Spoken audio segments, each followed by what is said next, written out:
Bem-vindos a mais um Mergulho Profundo. Hoje a gente vai navegar pela história do direito penal brasileiro. Temos fontes aqui que traçam um caminho, olha, desde o Brasil colônia até os dias de hoje. Exato. Nossa missão é entender como é que o nosso sistema penal evoluiu, né? Quais ideias o moldaram e, claro, os desafios que ainda estão aí. Preparados? Vamos começar então lá atrás, no período colonial mesmo. E essa viagem no tempo é fundamental, sabe? Compreender de onde viemos ajuda muito a decifrar a complexidade do sistema atual. Porque ele está sempre em movimento, né? Refletindo as próprias mudanças sociais e políticas do Brasil. Então, lá no comecinho, o que valia mesmo eram as ordenações portuguesas, certo? Principalmente as Filipinas, acho que de 1603. Isso, de 1603. E era uma coisa assim, bem medieval, né? Pensa só, penas super cruéis eram a regra. Morte na fogueira, por exemplo, Nossa, tal. que coisa! E pensar que a Europa já discutia outras ideias nessa época. Pois é. No final do século XVIII, o iluminismo já estava lá, falando em humanizar as penas, e o Brasil colônia continuava preso nesse modelo antigo. As ordenações foram, assim, a espinha dorsal da punição aqui, e convivendo com a brutalidade da escravidão, né? Essa defasagem, esse atraso, marcou muito o início da nossa história penal. Aí veio a independência, 1822, mas as coisas não mudaram da noite para o dia, imagino. Demorou. As ordenações só foram deixadas de lado, oficialmente, com o primeiro Código Criminal Brasileiro lá em 1830. Mas antes disso, é verdade, a Constituição de 1824 já trouxe umas ideias mais liberais, pelo menos no papel. Tipo o quê? Bom, ela aboliu açoites, torturas. Afirmou o princípio da legalidade, aquilo de que ninguém pode ser punido sem uma lei anterior, que defina o crime, né? E até previu prisões mais humanas. Um ideal que, convenhamos... A gente ainda corre atrás hoje, né? Basta olhar os dados do sistema carcerário. Exatamente. Então, o Código de 1830 tentou se alinhar um pouco a esses ideais, pegando inspiração na Europa. Trouxe coisas importantes como a individualização da pena e até a pena de multa calculada em dias multa, uma coisa bem moderna para a época, que depois sumiu e só voltou em 1984. Que curioso isso. Mas aí vem a grande contradição. Esse mesmo código, com ideias liberais, mantinha a pena de morte. E ela era usada principalmente para quê? Para controlar a população escravizada. Ah, claro. Uma execução bem controversa acabou ajudando a diminuir um pouco a aplicação da pena de morte para homens livres. Mas a contradição estava lá. Entendi. E essa tentativa liberal do Código de 30 foi até quando? A República mudou isso? A mudança veio com um novo Código Penal em 1890, já com a República proclamada. Só que ele foi feito meio às pressas, sabe? É considerado tecnicamente bem frágil. Talvez o código mais problemático que a gente já teve. Sério? Tão problemático que acabou gerando um monte de leis penais separadas, as tais leis extravagantes.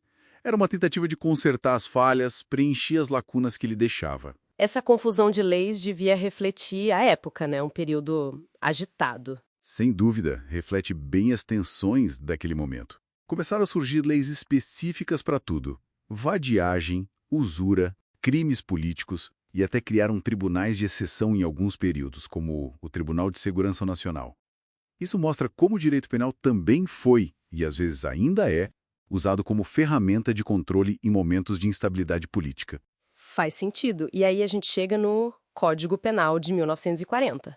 É o que está valendo até hoje, com as alterações, claro. Mas ele foi criado durante o Estado Novo do Getúlio Vargas, um período autoritário. Não é meio estranho isso? É uma mistura complexa. Porque, apesar desse contexto autoritário e de ter sim influências do Código Fascista Italiano, o Código Rocco, ele é visto por muitos juristas como tecnicamente superior aos anteriores. Teve gente de peso na elaboração, como Nelson Umbria. E o que ele tinha de tão diferente? Bom, ele trouxe o sistema do duplo binário. Aquela ideia controversa de poder aplicar a pena pelo crime e, além dela, uma medida de segurança por tempo indeterminado para quem fosse considerado perigoso. Era uma mistura assim de ideias clássicas com o positivismo criminológico da época. Se ele era melhor tecnicamente, por que demorou tanto para vir a grande reforma de 1984? Boa pergunta. A discussão sobre reformar o código foi longa, sabe? Mas ela só ganhou força mesmo e se concretizou ali no período da redemocratização. E a reforma de 84, junto com a Lei de Execução Penal, a LEP, do mesmo ano, nossa, foi um divisor de águas. O que mudou tanto assim? Muita coisa.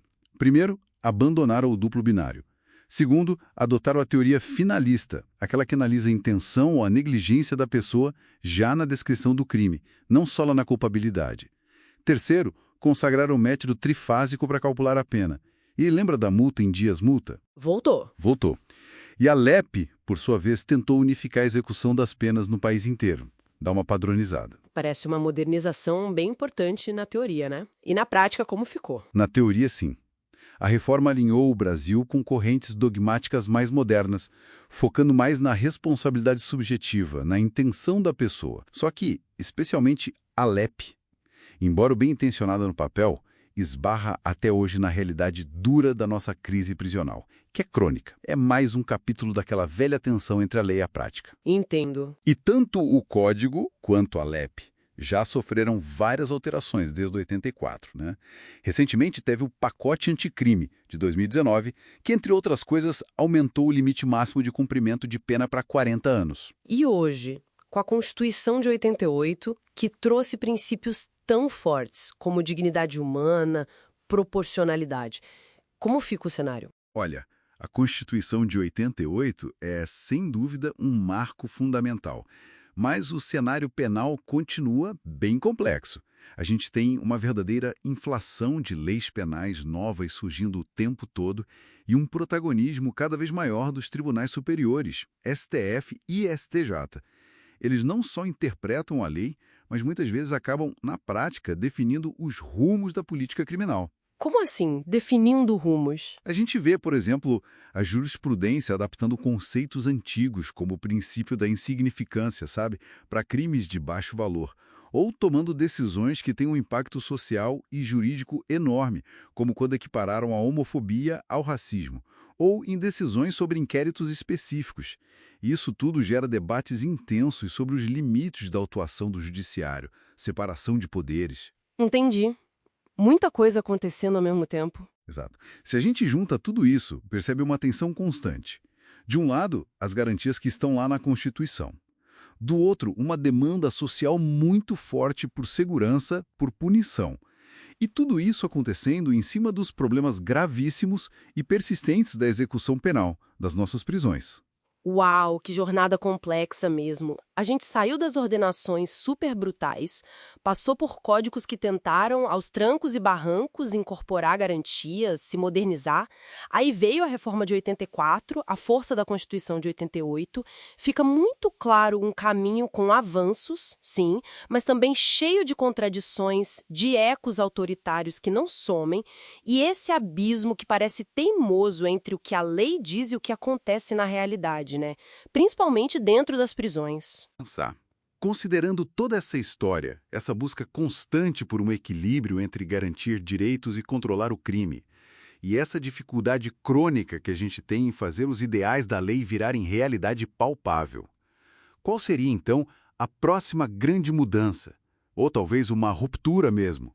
O que seria necessário para que o nosso direito penal conseguisse, de fato e na prática, viver à altura dos princípios constitucionais que ele mesmo estabelece?